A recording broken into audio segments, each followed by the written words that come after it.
Agora eu já passo para a Júlia Azevedo Moretti, que vai falar da titulação, segurança dos títulos e promoção da dimensão coletiva. Bom dia a todos e a todas. Eu vou pedir licença para falar sentada, porque o peso aqui está ficando grande.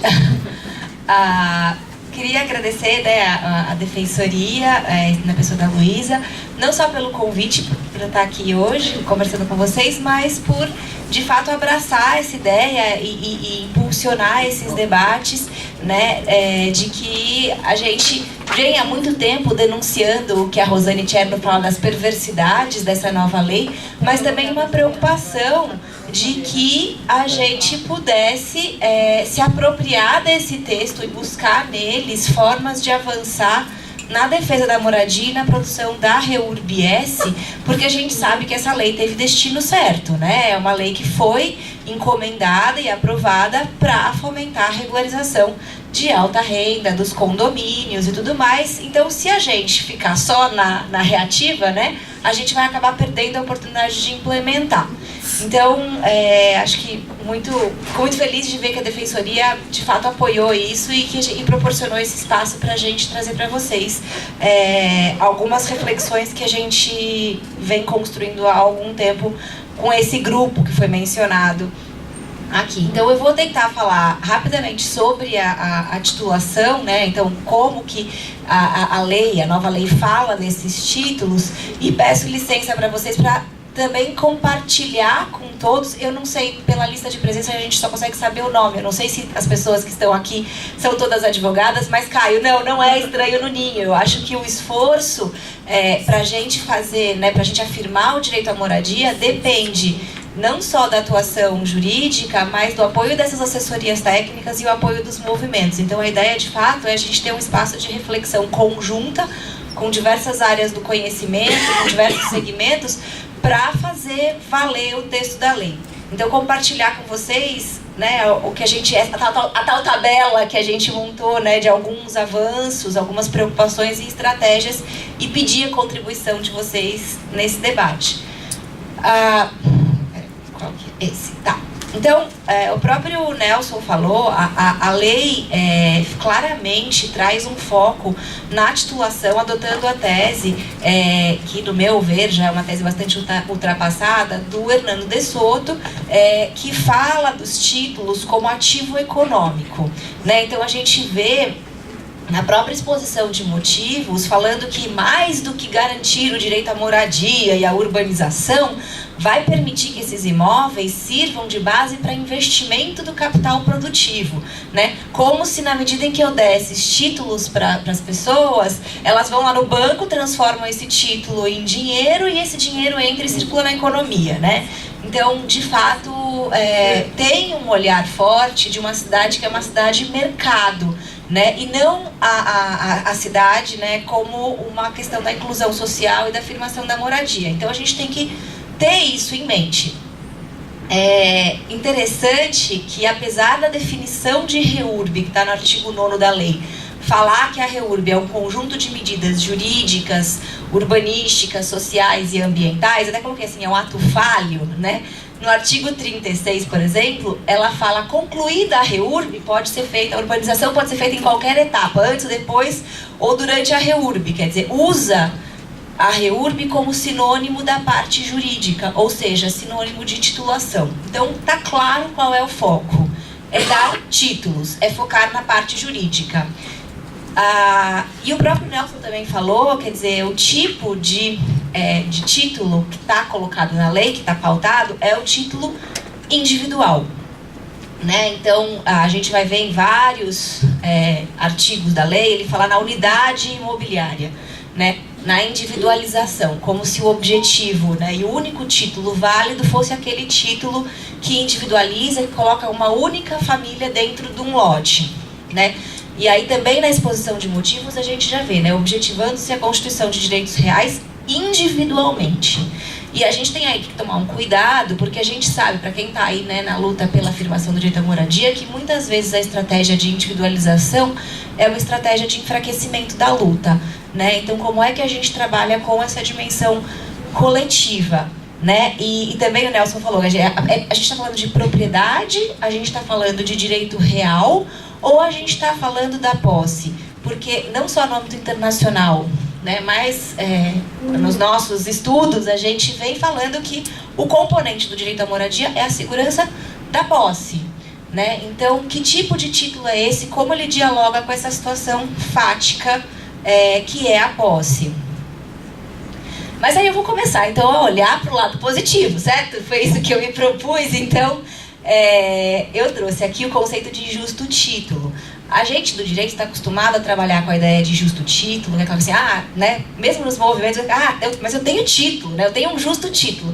A ideia tradicional é de que é um documento formal, um papel, alguma coisa, mas que tem algum vício, algum defeito que impede, então, a transmissão da propriedade ou de algum outro direito. Pelo Código Civil, esse justo título seria importante porque ele faz presumir, por exemplo, a boa-fé da ocupação, né? Da posse.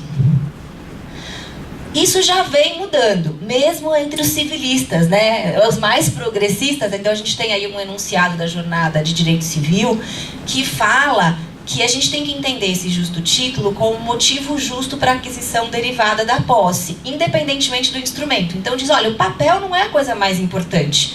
O importante é ter esse motivo justo. Cabe a nós, então, ao aplicar essa lei, né, e nas nossas lutas aí pela afirmação da moradia, mostrar que esse justo motivo está ligado àquela posse funcionalizada, né, a posse qualificada pela moradia, a tal posse moradia, posse trabalho, né?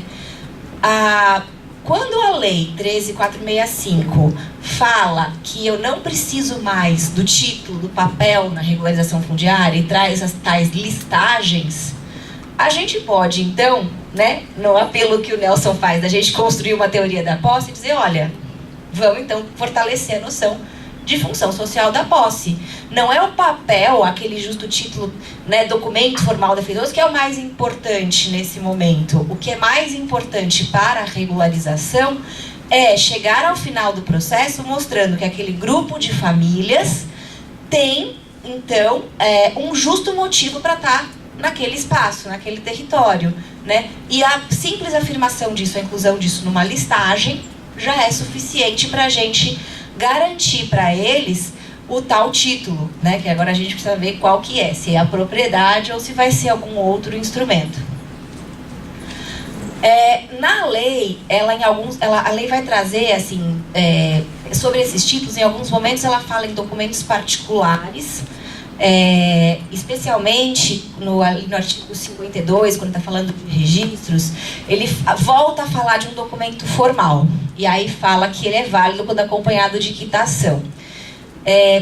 Isso fica bem vago, parece que só se aplica aos casos de áreas privadas, em que eu vou usar um instrumento que não seja um instrumento de aquisição originária, como a legitimação fundiária, né?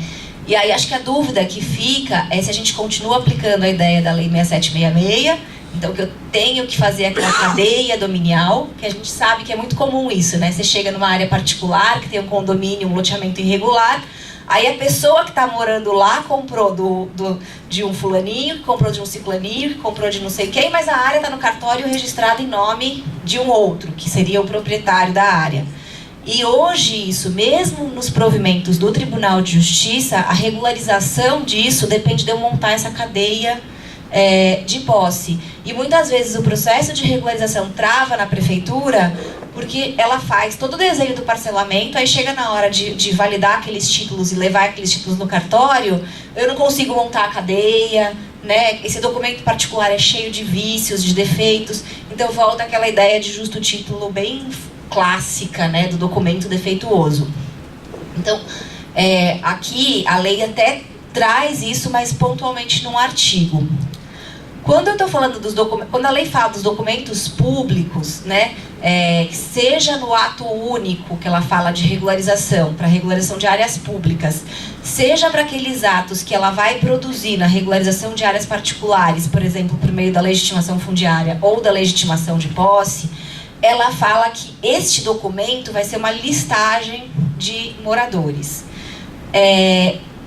eu acho que tem algumas dúvidas que eu trago, na verdade eu compartilho com vocês algumas reflexões em forma de dúvida, porque eu acho que a gente tem que construir esses entendimentos e transformar isso num discurso, assim, consolidado entre nós, ou que vá numa mesma direção, para que a gente possa, então, pautar essa discussão no poder público, seja nas prefeituras, seja nos cartórios, para conseguir fazer avançar essa lei. Então, assim, primeiro, qual que é a natureza jurídica dessa listagem? Ela é um contrato ou ela é uma mera lista, né? Que forma ela vai ter?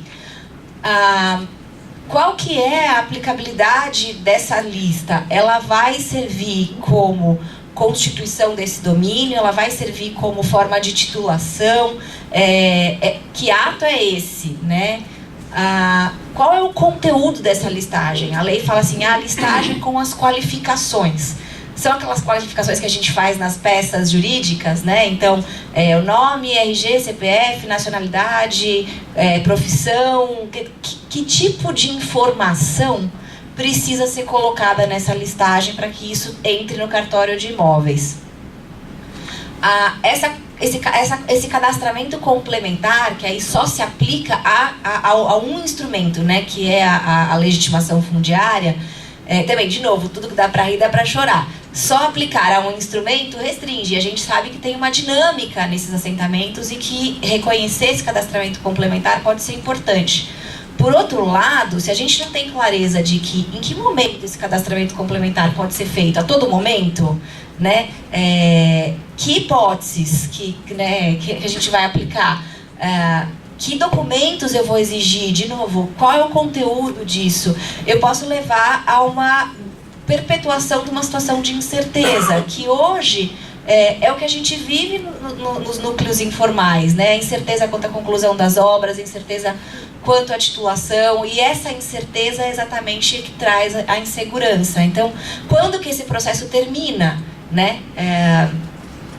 E outra, né? Que cadastramento complementar é esse? Quem vai dizer quem são esses novos moradores que apareceram? Porque a gente também sabe que você tem forças de relações de poder que se estabelecem no território, sejam relações de poder vindas do poder público, né? Então vem alguém e fala assim, ó, tá aqui, ó, esse é o meu apadrinhado, esse é o meu amigo, e ele vai incluir na listagem e arruma aí um espaço para ele. Como também relações informais de poder, seja pelo próprio tráfico, né? Então, assim, a gente vai estar legitimando, por exemplo, processos de expulsão e inclusão de novas pessoas, né? Quem vai avalizar e quem vai olhar esse cadastramento? Por isso que eu trago aqui a importância do controle social, que está muito fraco nessa lei. E aí cabe a nós, que vamos, né, operar essa lei, exercer esse controle social, né? Aí eu trouxe aqui, por exemplo, no escritório modelo a gente tem uma prática de, em todos os casos que a gente trabalha, a gente aplica um perfil socioeconômico. A gente tem uma equipe de serviço social, né? Então as assistentes sociais vão na área, aplicam o perfil, fazem relatório social e tem os dados dos moradores e da moradia. Então, assim, como que a gente consegue estabelecer um diálogo com a prefeitura? Porque a lei ela é muito omissa nessa fase do trabalho social nas áreas para chegar a essas listagens. Então, não apenas, né, a defensoria ou as ONGs ou entidades como o História Modelo, né, estão ligadas à advocacia popular, mas os próprios movimentos, né? A gente sabe que lista de cadastro, por exemplo, é uma briga infindável em qualquer processo de regularização ou remoção. O povo se mata para poder estar, tô no cadastro, não tô no cadastro. Então, eu fico imaginando a briga que vai ser essa tal dessa listagem. Qual que é a lista que vale, né? Então, a importância da gente exercer aí, fazer um trabalho de controle social. Outra questão que a gente tem que se preocupar é do ingresso desse título no cartório.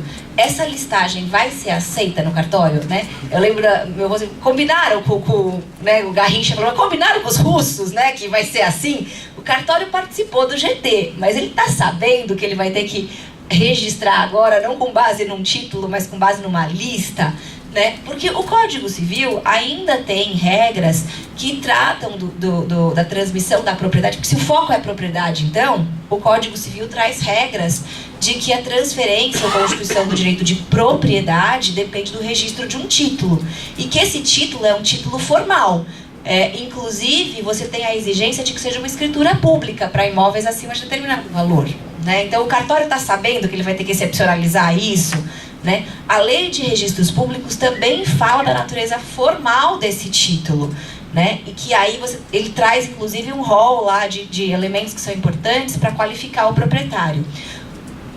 Também o provimento do Tribunal de Justiça, quando flexibilizou algumas normas, né, de registros públicos para regularização, ainda assim traz noções que são muito perto daquela noção de justo título formal. Ela exige, por exemplo, prova de quitação, se a quitação tem que estar com firma reconhecida, tem que montar a tal da cadeia dominial. Então, assim, mesmo o Tribunal de Justiça no seu provimento sobre regularização, num esforço de facilitar a regularização, ainda tem uma visão bastante rígida sobre o que são esses títulos. Então, eu acho que cabe a nós construir um entendimento de que o que é esse documento hábil, o que é esse justo motivo, que na regularização, a partir de uma perspectiva de afirmação da moradia e de valorização da posse, possa ser algo admissível e que traga segurança para os moradores, porque também a gente não quer potencializar os conflitos, né? Porque trabalhar com listas vagas é só potencializar conflito com a população. Então, onde é que a gente consegue chegar? Então, para construir isso, claro, a contribuição das equipes sociais vai ser muito importante, e a nossa parte no direito também, de fortalecer essa ideia de registro da posse, né? Então, da noção de posse, que é um fato, e como é que eu registro, eu transformo esse fato num tipo de documento que possa ter validade para fins de titulação. Então aí, né, a provocação de que a gente trabalhe essa dimensão coletiva na Lei 13.465, e aí a primeira coisa que eu trago para vocês a gente está falando, a gente tem que tomar muito cuidado para fortalecer essa dimensão, porque fala muito pouco dela na lei. A gente vai falar muito mais em unidade, vai falar muito mais na dimensão individual. E aí fortalecer nos nossos pedidos, nas nossas teses, de que a gente está tratando aqui da afirmação da moradia e não da propriedade, né? E ao afirmar a moradia, eu estou trabalhando com a segurança da posse. Um outro ponto que a gente precisa olhar é até o diálogo disso com a legitimidade. A Juliana falou um pouco, né, assim, que a gente pode ser pedido diretamente pelos moradores, por exemplo, individualmente ou organizados em formas de associação, cooperativas, etc. Então, algumas dúvidas que ficam quando for pedido por uma associação, por exemplo, essa listagem vai ser feita por quem? Pela associação? Pelo poder público? Como é que dialoga isso? Né? A gente, quando trabalha com a uso capião coletiva, por exemplo, feita por associações, chega, né, a preocupação chegar no final e falar, bom, cabe à associação, ao final, apresentar para o juiz uma lista atualizada de quem são os associados e os moradores. Isso a gente vai conseguir, por exemplo, aplicar nessa lei, na regularização administrativa?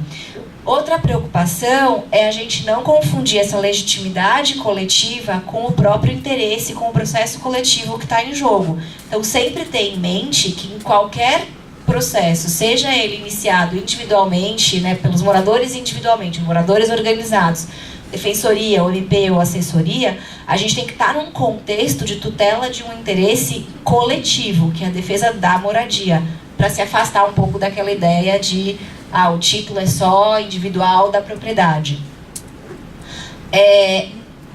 Na questão, por exemplo, da regularização sem obras, que o Caio trouxe um pouco aqui, a questão de você poder desmembrar e regularizar por etapas, a gente poder trabalhar, por exemplo, com a ideia que as assessorias técnicas já vêm trabalhando há bastante tempo, né? Áreas consolidadas, áreas consolidáveis e áreas não consolidáveis. Nas áreas consolidadas, individualizar até um certo grau é possível. Lembrando que, como o próprio Nunes falou, né? O Nunes lembrou a gente e o Caio falou aqui, mesmo nas áreas consolidadas, eu vou chegar em situações daqueles condomínios, em que, na verdade, existe uma propriedade coletiva. né? Um corredorzinho que dá acesso a 3, 4 casas, seja no mesmo terreno ou sobrepostas, né? Quem não vivenciou, quem não vê isso no dia a dia.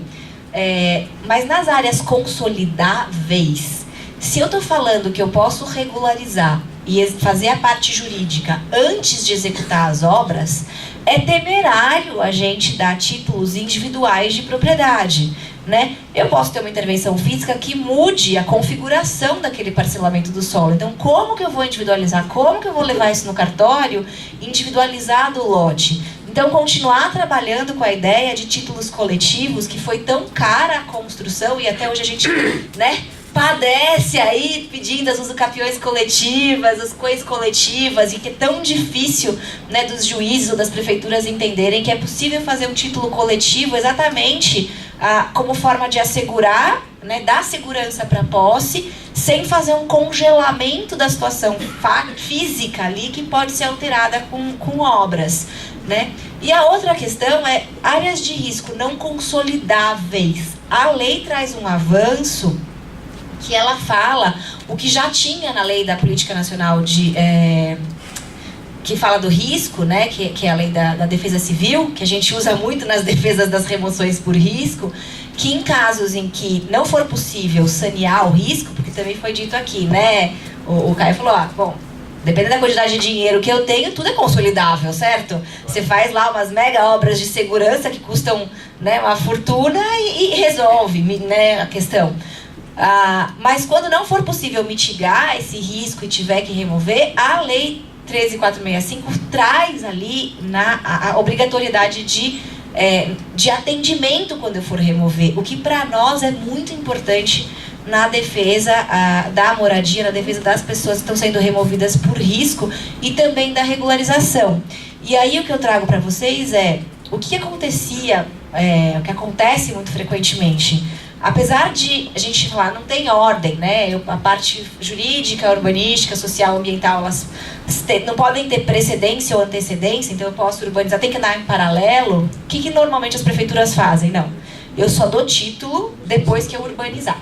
Porque aí eu urbanizo, individualizo e dou o título para quem fica. E quem sai? Porque tem muitas famílias que são removidas num processo de reurbanização ou de regularização e que tinham a mesma qualidade de posse do que quem ficou.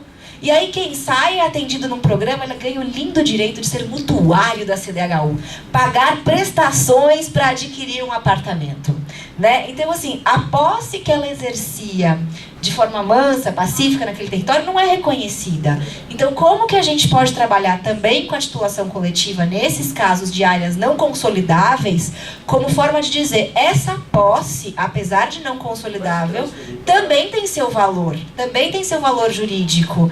E aí eu pensar na titulação coletiva como uma forma de dar para ela algum valor. Claro, o Caio traz, a gente tem uma prática de indenização, né, de simplesmente trabalhar isso, indenização, barraco de madeira não é o E do E, né? Então é o barraquinho de madeira, isso aí não vale nada, né?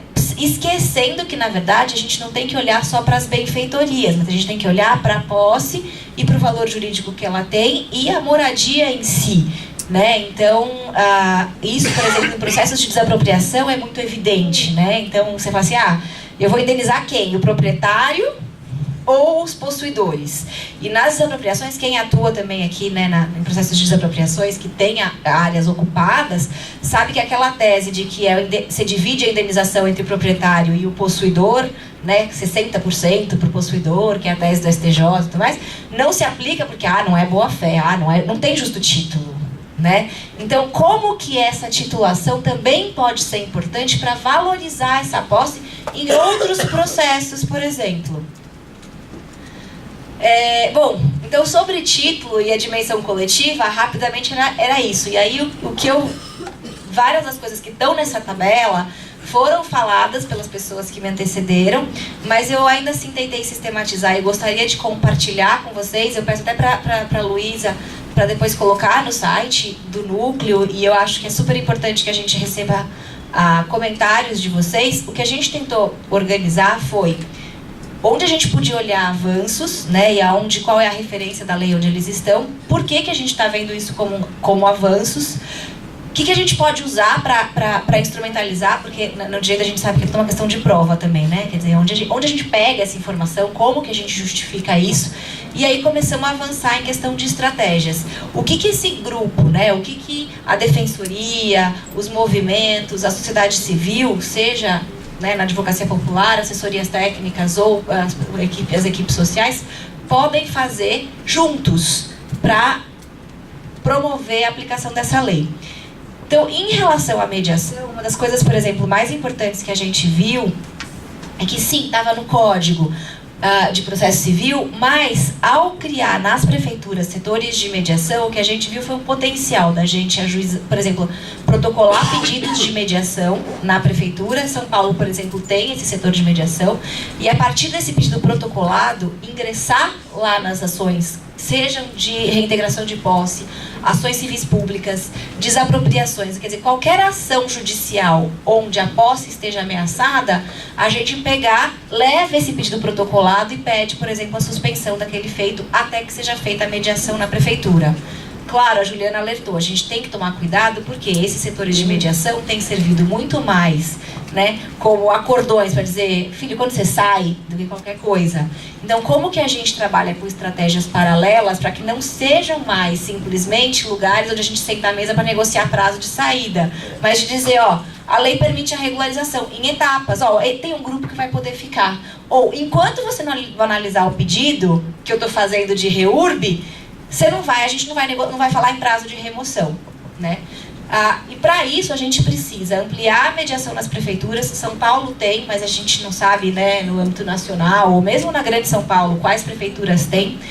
E pressionar o Tribunal de Justiça, porque a lei fala muito, a Juliana falou um pouco disso, né, da ligação desse setor de mediação da prefeitura em convênio com o tribunal. E se a gente está pensando numa estratégia que una, né, essas duas pontas, é importante estar falando com os tribunais.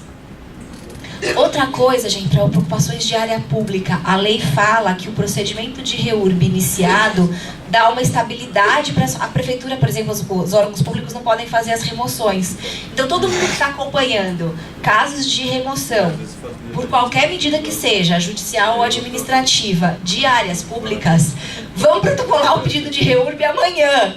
Porque uma vez protocolado o pedido de REURB, é quase que um congelamento, né? E aí a gente pensou numa estratégia que é de intensificar os pedidos. E para intensificar pedidos, a gente criar modelos, né? Então o escritório modelo já está fazendo alguns modelos. A gente disponibilizou para o pessoal do Gaspar, não sei se eu cheguei a mandar para a Defensoria, mas a ideia também é da gente usar, por exemplo, a Defensoria, como o site da Defensoria, como um lugar onde a gente possa disponibilizar esses modelos. Modelos mais complexos para várias hipóteses, mas também modelos super simplificados para que a população possa diretamente pedir e trabalhar com informação para o povo, né? Então, assim, ó, pessoal, tá sem advogado, não deu tempo, corre lá, pega o modelo, protocola. Se a área for pública, tem que cessar a ameaça de remoção. O fato de na REURB-S, por exemplo, não ter mais a vinculação com o tempo, né? Então, aquele tempo de 5 anos, apesar de 5 anos aparecer em vários momentos da lei, ele não está mais na definição de regularização, né? E não está mais na definição de área consolidada. A gente sabe, né, a informação que chega na gente, que na regulamentação provavelmente a prefeitura vai usar o tempo de 5 anos na regulamentação para caracterizar e fazer as exigências de regularização. A gente tem que trabalhar para que não seja esse o entendimento a ser adotado, que eu posso trabalhar a REURB mesmo em casos que não tenham 5 anos ainda, né? A gente tem um caso, por exemplo, no História Modelo, que é super emblemático. A parte que tem 30 anos de posse continua, em termos físicos, Caio, super precária, né? O número é madeira. O pessoal nunca nem se mexeu para poder pedir água e esgoto. Chegou um povo novo lá, que ocupou a parte de trás do terreno. As casas já são de alvenaria, se mobilizaram, fizeram abaixo-assinado, foram na Sabesp, a Sabesp pôs água, a Eletropaulo pôs luz. Então, se você vai e olha em termos físicos, a parte de ocupação recente está muito mais bem estruturada do que a parte de ocupação que tem 30 anos. Claro, tem uma relação aí com a própria organização social das famílias, né? Aquelas que estão lá há muito tempo são ex-agricultores que foram expulsos e estão lá, então, né, vivem uma vida bem mais simples. Esse outro grupo é um grupo ligado ao movimento de moradia, bem mais articulado, então Enfim, como é que a gente trabalha isso? O fato de não exigir ser ZEIS também é importante. Na hora que você compara com a 11977, né, tinha aquela exigência, ser ZEIS, ter no mínimo algumas daquelas infraestruturas e 5 anos, né? Agora não mais. Então como é que a gente pode tirar proveito disso? A gente até falou de usar, quando a área for, a gente tiver os 5 anos de posse, valorizar isso nos nossos pedidos de REURB. Quando não tiver, valorizar as outras questões, que é a impossibilidade de reversão pelas características, né, seja de viário, de serviços e etc. A outra coisa que a gente estava olhando na definição de REURB é muito ligado ao conceito de baixa renda. E aí, assim, que ato do poder público é esse que declara baixa renda? Quando é ZEIS, beleza. Mas a gente sabe que a prefeitura não é ágil o suficiente, o processo legislativo não é ágil o suficiente, e às vezes existe ainda uma condição de invisibilidade que, mesmo áreas consolidadas, não eram ZEIS em São Paulo, por exemplo. A História Modelo, na época do plano diretor, fez um mutirão para gravar como ZEIS áreas que existiam há muito tempo. Como é que a gente caracteriza essa baixa renda? Mesmo né? Assim pode ter área fora. Mesmo assim tem área fora. Como é que a gente caracteriza essa baixa renda? Aí a sugestão que a gente começou a levantar, tem o Índice Paulista de Vulnerabilidade Social, que está no GeoSampa, tem relatórios sociais, mas aí, de novo, uma preocupação da gente trabalhar com a dimensão coletiva. Porque se eu vou, por exemplo, para o CAD único, eu vou olhar individualmente. Né? Então, como é que a gente trabalha essa questão da posse e construir aqui entre nós a tese de que, na medida em que eu protocolo um pedido de REURB-S e a prefeitura classifica como REURB-S, esse ato já serve para caracterizar a baixa renda. Né? Então, são alternativas. Meu tempo já acabou. A gente tem a tabela, tem mais 2 slides. Continuo ou continuo com... Que é só esses mais 2 que são da tabela. A outra questão do núcleo urbano consolidado. A Juliana chegou a falar de uma definição que ainda vincula com serviços. No meu entendimento, você vê como a gente precisa trabalhar, né, uma coerência de argumentos. No meu entendimento, Ju, aquele conceito que vincula com serviços só está se aplicando a assentamentos em áreas da União, que é ligado à Lei 9636. Para os demais, o que vale é aquele conceito aberto, difícil reversão, né? E aí a gente pode usar isso também a nosso favor, né? Seja na defesa da permanência em pedidos de regularização, seja nos casos onde há ameaça de remoção.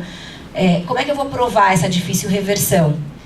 Se tiver tempo 5 anos, valorizamos o tempo. Se não tiver, se for uma ocupação recente, valorizamos então os outros critérios, que é via de circulação, serviço e tudo mais. Agora, onde é que eu pego elementos de informação que comprovem isso? Então, a gente está sugerindo aqui relatórios urbanísticos, fotos, os mapas temáticos do GeoSampa, que é uma base aberta, imagens aéreas, tipo Google Earth, onde eu consigo pôr aquele reloginho. E eu aprendi recentemente que até o Street View tem o reloginho, né? Então, a gente poder pegar usar essas ferramentas que estão disponíveis hoje na internet e, de novo, ensinar o povo a usar isso, sabe? Como é que a gente busca essas provas? Como é que a gente trabalha em colaboração com a população, né? Para poder comprovar que esse núcleo urbano é consolidado e dizer, olha, não tem sentido remover, ou olha, tem sentido regularizar, já está consolidado. A questão do condomínio urbano simples é bem interessante porque ele permite superar uma situação, foi falado aqui, né? Mesmo em áreas consolidadas, a gente chega naquela situação de 3, 4 casinhas, ou sobrepostas, ou no mesmo lote. No começo é tudo maravilha, né? Porque normalmente é a mesma família. Depois começa a vender, né? Começa aquela guerra, né, entre vizinhos ali, tudo no mesmo lote. E a gente não conseguia regularizar isso, porque para regularizar pela lei de condomínios, o cartório exigia instituição, né, convenção de condomínio, instituição do condomínio, regimento interno, coisas super custosas e complexas que os moradores não davam conta de fazer. Então, o condomínio urbano simples, ao estabelecer essas áreas exclusivas, né, e áreas comuns, sem necessidade dessa convenção, é um avanço para regularizar, né, esses pequenos condomínios, que têm grande incidência. Só que para isso a gente vai depender de estudos urbanísticos, porque a lei traz como exigência que seja feito um desenho do que são as áreas de uso exclusivo e o que são as áreas de uso comum. E aí, né, a pegadinha e que a gente travou nas nossas conversas, que foi: em que momento a gente usa esse condomínio? Se eu já coloco ele se eu já sei que existem esses condomínios, se eu já coloco no pedido de REURB, ou eu deixo para uma etapa posterior? Porque se eu colocar no pedido de REURB, eu posso burocratizar. A prefeitura vai dizer: ah, cadê o estudo técnico que mostra o que é área comum, o que é área exclusiva? Né? Assim como nas ações de uso capião, vários de vocês já devem ter vivido aquela coisa do juiz que ele diz: não, eu quero que vocês me digam o que é área de rua, o que é área de uso para moradia. Quer dizer, quer um detalhamento que acaba inviabilizando o exercício do direito por uma prova técnica.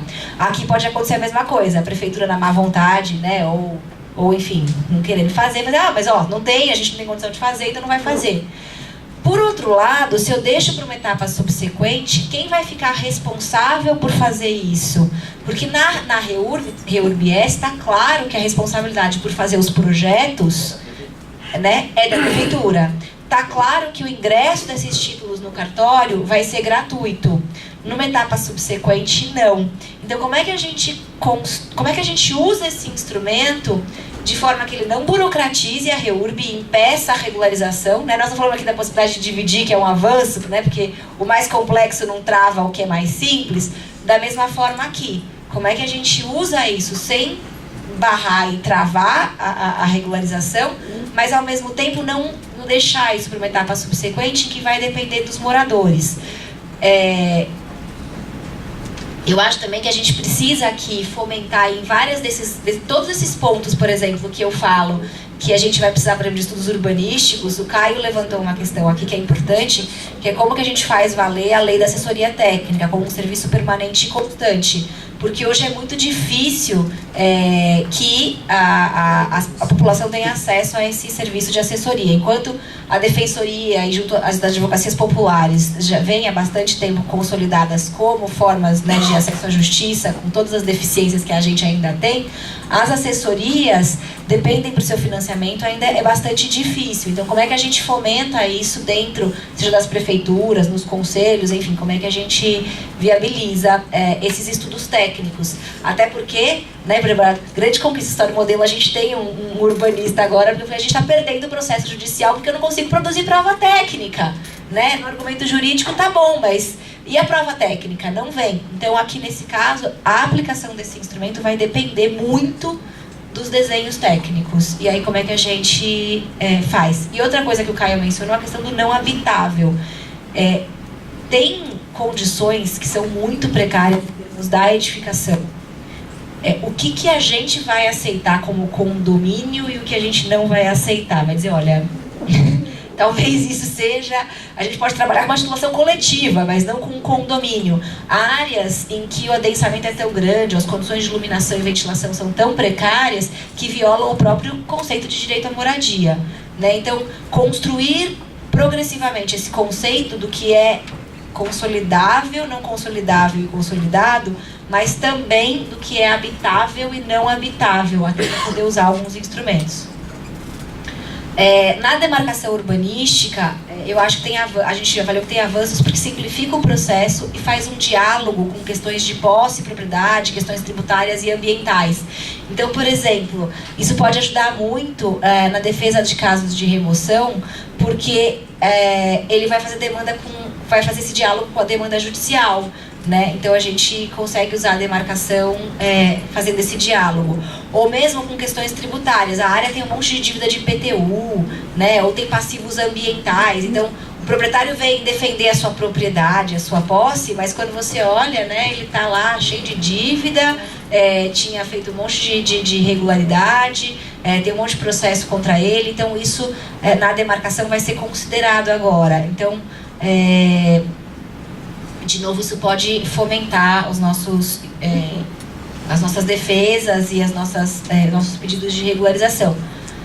E a gente precisa, por exemplo, de um acesso, acho que aqui a gente precisa de um acesso grande aos cartórios também, né? Não sei quantos de vocês conseguem com facilidade matrículas, mas se meu objetivo é unificar a base fundiária e fazer aquele estudo de sobreposição Né, que eu brinco, o real é uma coisa, o que está no cartório é outra e o que está na prefeitura é outra. São 3 dimensões. O que está na prefeitura hoje no GeoSampa eu até consigo pegar pelo setor quadralote, né, o mapa de setor quadralote, a quadra fiscal.